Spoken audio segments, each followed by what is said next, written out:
Welcome back. Today we're going to tackle the idea of independent events. And I mentioned a couple of lessons ago when we talked about mutually exclusive that this is the topic that often is used interchangeably by students to mean the same thing, whereas they are actually drastically different ideas. Now, just to remind you, mutually exclusive events means that two criteria can or cannot be met simultaneously for one action. So again, the example we use often is if I draw one card from a deck, being a club and being a heart are mutually exclusive. They cannot happen simultaneously, whereas being a spade versus being a face card could happen simultaneously. Doesn't mean they have to, but they could, and that would make it non-mutually exclusive. The idea with dependence and independence is that two events are independent of each other if the outcome of one of those two things, one of those two trials, has absolutely no effect on any of the other trials. So a very good example of that is if I flip two coins, that's two separate events, and I'm looking to see whether or not they're heads. The first one coming up a head or a tail has no bearing on whether or not the second coin is going to be a head or a tail. So it's not like flipping the first coin comes up a tail and then, oh, well, we're all out of tails, so the second one must be a head now. It doesn't work that way. So that's what makes two events independent is if the outcome of one experiment has no effect on the outcome of the other experiments. Now, in our last lesson, we saw some new notation, probability for conditional probability. So probability of A given that B happened. And we can say that two events are independent if this equation right there is true. By the way, we like never write that down. It's just an idea that we have to accept. And that's that two events are independent if the probability of A given that B has occurred is equal to the probability of A. Now, if that seems a little bit confusing, let me just make a very concrete example. If I said, what is the probability of flipping a coin and getting a head? We'll call that A. So you would say, well, it's 50%. Sure. What if I gave you information about B? I said, well, what's the probability of flipping a coin and getting a head if my hair is brown? Well, you'd probably look at me like I'm an idiot and say it's still 50%. Your hair being brown has nothing to do with flipping the coin. And you're absolutely right. A and B are independent of each other, so the probability of A doesn't change regardless of whether or not B occurred. Um, what's the probability of flipping a head on a coin if I'm tall? What's the probability of flipping a coin flipping a coin and getting a head if it's Tuesday? None of those things have any bearing on the outcome of the coin flip. So those are all independent things. So hopefully that makes kind of sense. Now, one thing that makes this lesson a little bit unique compared to the others is it's not necessarily we're using the independence to do math, although we kind of are. I'm just again going to go back to that equation that we saw in the last lesson and point out that it can be rewritten as this equation. But if A and B are completely independent of each other, then the probability of A given B is just the probability of A. And then we're left with that equation, which is actually an equation that we've been using since the beginning of the probability unit. We assumed that if things are independent of each other, that the probability of A and B is just the probability of A times the probability of B. That may not be true. In fact, it's true if with two F's. And if you're not familiar with that notation, if with two F's, that actually is short form for if and only if, which means this is two-way conditional, meaning that if the left side is true, then the right side is true, or if the right side's true, the left side is true. So again, before we actually get into that, again, just to explain what if and only if really means, if I have, if I say for instance, I own a dog, that doesn't necessarily mean I own a Chihuahua, but if I own a Chihuahua, it definitely means I own a dog. So that one is not two-way conditional. That would not be an if and only if statement. It only works in one direction. So the nice thing about this equation or this statement, the if and only if statement, isn't necessarily that we want to use the right side or assume the right side is true. Two events are independent, so we can do the left, which we've already done. It's if we do the math on the left and it's true, we can conclude the statements or the two things are independent. which is really nice. From an experimental point of view, if I don't know if two things are independent or not, I can use the equation on the left to prove whether or not they're dependent, because it should be true if they're independent, and it will be false. It'll work out to be the wrong answer if they are actually dependent on each other.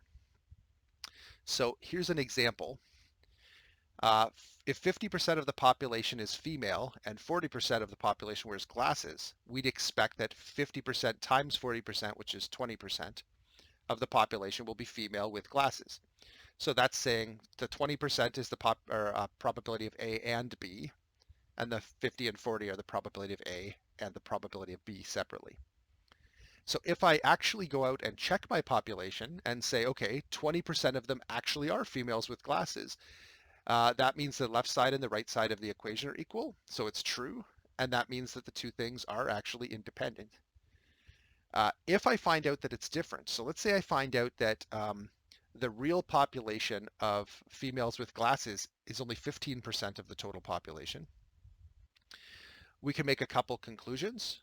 Because it's lower than expected, we can assume, and by the way, it doesn't matter if it's lower or higher, if it's different from being equal, then there's some dependence, they're not independent events. But lower or higher tells us a little bit something about those two separate events. So for instance, if only 15% of the population is female with glasses, but I'm expecting it to be 20, it means that they're actually less likely to be together than they are separate. So that could mean that females have better eyesight than males. It could mean that females don't like wearing glasses, so they get more contacts, possibly. I mean, there's a whole bunch of conclusions that we could try to draw from that, and I have no idea what the correct answer would be, but we know that they are dependent on each other. If the answers to the two, left and right side of the equation there are not the same, then there is some dependence. So let's take a look at a few actual mathematical examples. And we'll start off with one that we're going to do the math based on the assumption that the two events are independent. And usually if things are obviously independent, then we're okay. If we're not sure, we shouldn't make the assumption. So for question 1, a game consists of rolling a dice and drawing a card from a deck. Find the probability that a 6 is rolled and an ace is drawn from the deck. Now, before we begin this, we should ask ourselves, do these sound like independent or dependent events? So if I roll a 6, does that change what card I'm going to get out of my deck of cards? I don't see how that could possibly affect it. So I'm pretty sure that these are going to be completely independent of each other. And because of that, I'm going to make the assumption that the probability of A and B is equal to the probability of A times the probability of B. So that equation is true, but it's only true if the two events are independent, and there's no reason they wouldn't be, so we're going to go ahead with that. Now, I wasn't very descriptive here. I just did A and B, but that's okay. A is the probability of rolling a 6, so that's just going to be a 1 in 6 chance. And B is the probability of getting getting an ace from a deck of cards, which we could write as 4 out of 52 or 1 out of 13. It doesn't really matter. And so I'm going to punch that into my calculator. And I get 0.0128. I'm going to multiply that by 100 to get it into a percent. And we get 1.28%. So just over a 1% chance of happening. And that's nothing new. We've been doing questions kind of like this one since the very beginning of the unit.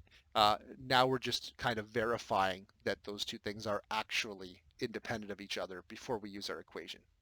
We always used the equation. We just made the assumption that it always worked, and it only worked for independent events.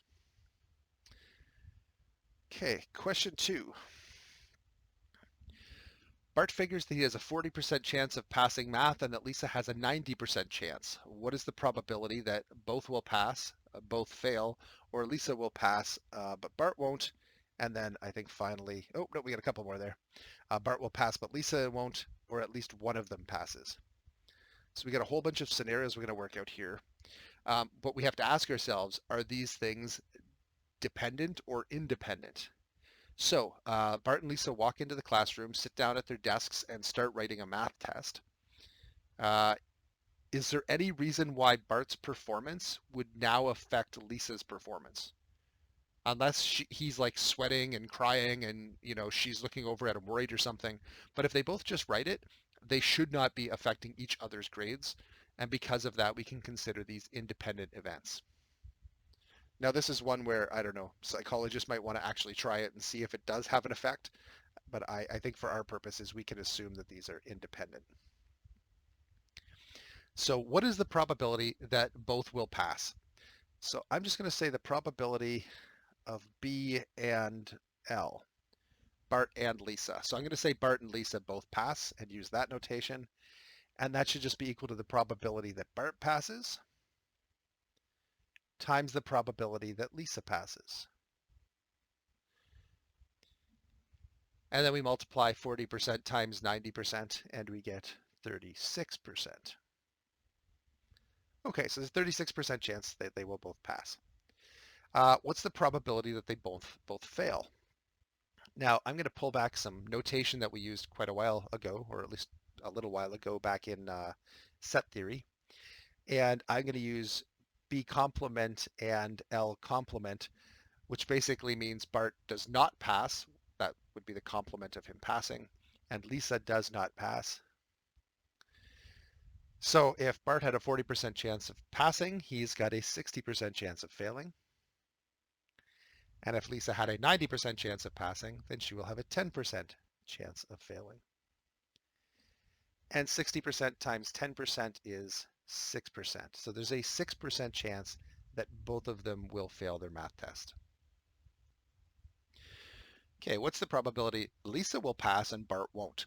Now, this one, it should be the most likely outcome because just based on their individual percentages, Bart is likely to fail, Lisa is likely to pass, very likely to pass. So I believe this is going to be the highest of them. So this is the probability that Lisa passes and Bart does not pass. And if we put those together, Lisa passing is 90%, Bart failing is 60%, and 90% of 60% is 54%.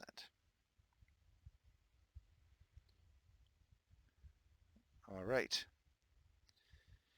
What's the probability Bart will pass and Lisa won't? That sounds like an extremely unlikely event. Those are both long shots. But the probability that Bart will pass and Lisa does not, and that would be 40% of Bart passing, and Lisa failing would be a 10% chance, and that would be 4%. Just before we go any further, I just want to make a note that if I take all of these 4 examples, and I add them up, 36% plus 6% plus 54% plus 4%, they do equal 100%, which is actually a good thing, and it makes sense because those are the only 4 scenarios that can occur. Since those are the only 4 things that can happen, they better happen 100. One of them better happen 100% of the time. Now I realize we have one more to do, but it's a little bit separate from them. What's the probability that at least one of them passes? Okay, so to bring back an idea that we've done before of direct versus indirect reasoning, the probability that at least one of them passes, I could do it directly, in which case there would be 3 scenarios. It would be both of them pass. Actually, let me do it this way. Either both of them pass, or Lisa passes, or Bart passes. Now, the nice thing is I actually have all those numbers here. Both of them passing is the top one, 36%. So 36% or is plus. Lisa passes and Bart fails. That would be part C, so that would be 54%. And then the last one would be Bart passes and Lisa won't. That happens 4% of the time. And if I put those all together, I think I get 94%.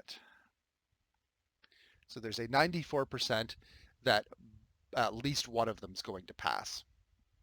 Now, if I do this indirectly, because that would be my other way of approaching this. Really, what I could say is 100% minus both fail. At least one person passing. The only scenario I don't want is both of them failing. And if I look back up, both of them failing right at the top there in part B is 6%. So that's just 100% minus 6% equals 94%. So in this case, which one was better, direct versus indirect?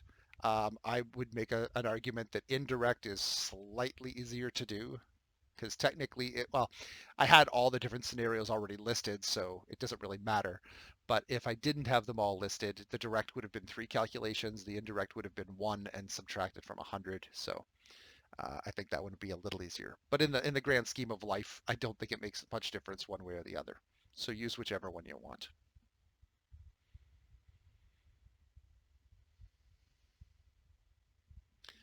Question 3. At Springfield Elementary School, it is found that 30% of students fail math, 25% fail science, and 15% fail both. Are these events dependent or independent of each other? So here's the opposite. Instead of being or assuming they're independent, and then using the equation, I'm going to use the equation to determine whether or not they're dependent or independent. So here's how I'm going to do this when I'm trying to prove dependency or independency. Rather than write out my equation that probability of A and B is equal to the probability of A times the probability of B, instead of actually writing an equal sign there because I don't know that they're equal, I'm going to kind of do this a little bit like a left side, right side proof and just calculate each of the two independently and then see if they're equal. So the probability of A and B, and A is math and B is science. In this case, I could have been more descriptive with my letters, but I was not. Probability of A and B happening, we're told, is 15%. 15% fail both. Whereas the probability of failing math, that's the 30%. And the probability of failing science is 25%. 25% of 30% is actually going to be 7.5%. Okay, so that means that the probability of A and B is not equal to the probability of A times the probability of B. Therefore, these are dependent. Okay, so they're dependent because it's not equal. They are not independent events. As far as the two numbers being different, then we can start to ask ourselves what that's telling us. Okay, so if they were independent, the right side should be, the right side we got 7.5%. The left side should also be 7.5%, the probability of both of them happening. The fact that it's higher means that it seems to be more likely that they're together than separate. And the fact that they're more likely together means that if you suck at math, you probably suck at science, and the opposite. Now, unlike mutually exclusive or inclusive events, we're not saying that you have to be bad at math because you're bad at science, or you have to be good at science because you're good at math. It just means that there's a link between them, and being good or bad at one means you're slightly more likely, or possibly much more likely, to be good or bad at the other. Now, this may be the complete opposite if we instead did math and English, for instance. If it was math and English, we could find that actually going up in one makes you go down in the other, because many students tend to be what we would call classically left-brained or right-brained. You tend to be logical or creative. And so students who usually excel at math, that would be myself, tended to be horrible at English. That is definitely me. And likewise, a lot of students who are really into courses like English and history and the arts tend not to do very well at math.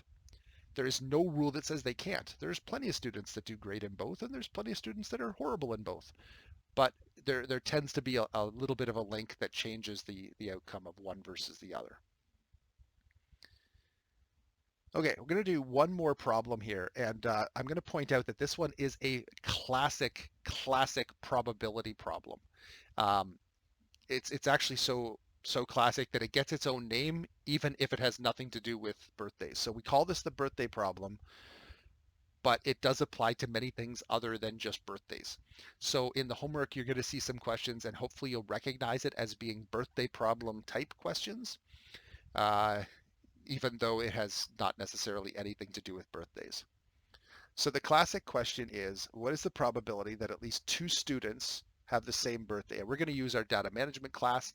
Now, unfortunately, again, this is a video and I can't actually actively ask you um, what your individual birthdays are because I'm actually filming this, I think, before my class lists come out. Uh, anyway, um, but we're going to kind of go with like some interesting assumptions. So let's assume that we have a class of 30. I'll just make a little note of that at the side. And this works for any number or any size class, obviously. And we want to think about what the probability is that at least two students have the same birthday. Before we get into the math on this one, I want you to think about how likely you think this is going to be. Do you think there's going to be like a 1% chance that two students will have the same birthday? A 10% chance? A 50% chance? A 90% chance? Make your little prediction and just kind of write it down at the side and see if you're anywhere close. I actually don't recall the answer to this one because obviously it changes depending on the size of the class, but I think the answer might surprise you a little bit. Okay, so let me start to explain the logic of this. Now, a lot of students want to attack a problem like this directly, and that's going to run into some problems. The reason for that is that at least two students having the same birthday means that students, 1 and 2 could have the same birthday, or students 1 and 23 could have the same birthday, or students 15 and 29 could have the same birthday. So there's a lot of way for two students to have the same birthday. But what if, in addition to that, I look at the cases where 3 students have the same birthday? What if I, in addition, look into a case where 2 students have the same birthday and then 2 different students have the same different birthday? So 2 students are born on January 3rd and 2 students are born on August 23rd. What if there's 5 students that have one birthday and 3 students that have a different birthday and 2 students that have a third different birthday? Like there's a countless number, literally. Well, no, I guess I shouldn't say that because I am a statistician, but there is an almost infinite number of different possible cases that we could look at there. It's a huge number, more than we could ever calculate as human beings in our lifetime. I think I'm being literal on that one. Anyway, so what we're going to do is we're going to try and think about this one indirectly. The opposite of at least 2 students having the same birthday is that no one has the same birthday. So the way we approach this is to say, what's all minus none the same? There's my very brief, very horrible notation. Now, what's the probability? Okay, well, there's 100% probability. So this is the nice thing about probabilities versus counting, is that the universal scenario or the universal case is always 100%. And now we want to know what the probability is of having everyone with a different birthday. Again, I want you to picture yourself doing this as an experiment with a group of people. Okay, so person 1 gives out a birthday. They yell out, "My birthday is June 6th. What's the probability that they have a birthday that's different from everyone else's so far? So they're the first person to yell at the birthday. There is a 100% chance that their birthday is different from everyone else who's answered because no one else has answered. In fact, there's 365 days that they could yell out, and there are 365 possible days that they could have chosen from. We will, for this problem, ignore leap year babies. I apologize if you or a loved one is a leap year baby. My grandfather was a leap year baby, and my niece was a day off if she'd been born a few hours earlier, but she ended up being born March 1st. Otherwise, she would have been a February 29th baby. So we'll anyway assume that there's a 365 chance.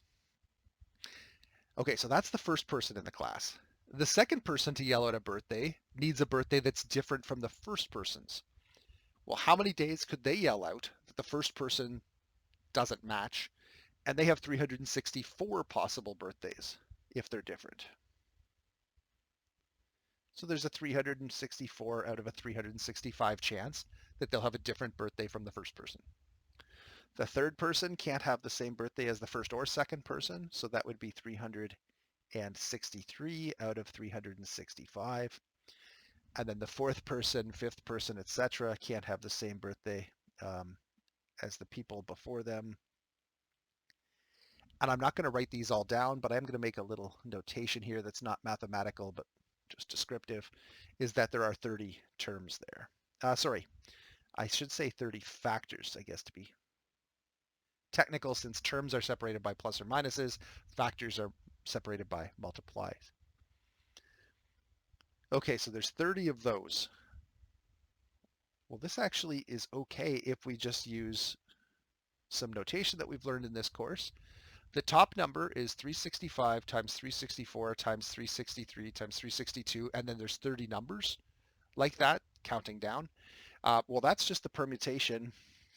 Oh, sorry, I put an equals sign there. I want a subtraction sign.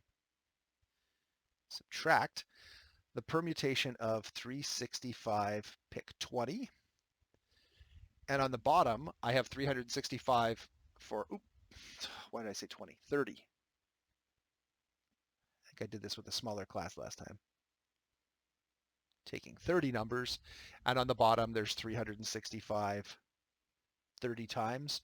So that's going to be 365 to the exponent 30. Okay, so now let's see if we can calculate that. So 365 pick 30 is, I'm going to write these numbers down, the top and the bottom individually, just to show you that they are actually rather large numbers. The top number is 2.17 times, let me keep one more digit, 2.171 times 10 to the 76. It's definitely scientific notation. I don't want to have to write that down without it. The bottom number, 365 to the exponent 30, is 7.392 times 10 to the 76. And it is very convenient for us that the 10 to the 76s are the same, so they cancel. That won't always be the case. Sometimes the bottom one will be like one bigger or maybe two bigger than the top one. It depends on how many students are in the class. But anyway, once we've got that, we can just do 2.171 divided by 7.392, and that's 0.294 if I round, which is 29.4%. Now that's the probability that everyone's is different. So 100 minus that is actually 70.6%. So there's a better than 70% chance that two people in a class of 30 will have the same birthday. Probably higher than you expected. At least for most people, it's surprisingly high. Now, if you want to really extend this one, try to do it when there's 365 students in the class, because it's almost guaranteed that two of them will have the same birthday, obviously, because it's very hard for 365 people to all have different birthdays. Just before I let you go, I'm going to share one interesting fact. When I do this in my live class at Eastwood, the actual experimental probability is much higher than this, and it's always the same birthday. It's an interesting thing that happens. Our school likes to have a poster in the main foyer where the students hang out for lunch, and every month they go out and they write the name of everyone who has a birthday that month on it. That's something our student activities does, kind of wish a happy birthday to everyone celebrating a birthday that month. And January, the board is always full.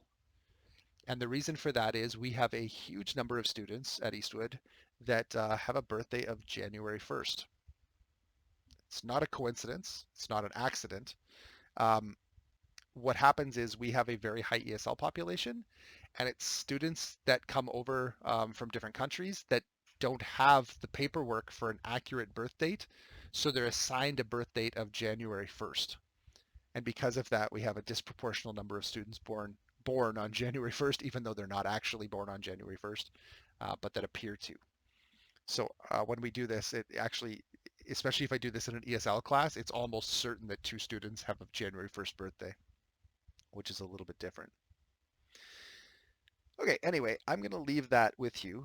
There's a couple questions in the homework and that are obviously birthday problems. I shouldn't say obvious. They are birthday problems. You need to recognize them because, like I said, they have nothing to do with birthdays, but they have to do with the same sort of mathematical approach to them, where you do everything minus making sure that nothing is the same, and then you get at least 2 or more that are identical. There is also an interesting problem that is a birthday problem with a class of a little bit bigger than 30, and I will let you think about how you can mathematically solve it, even though your calculator will break. And my clue is actually this part right here, where I mentioned that the 10 to the 76 and the 10 to the 76 cancel out. That's my clue for you. All right, so give those a shot, and we'll take a look at any of them that you're really struggling with, and otherwise we'll pick up in the next and last lesson of Unit 4. Have a great day.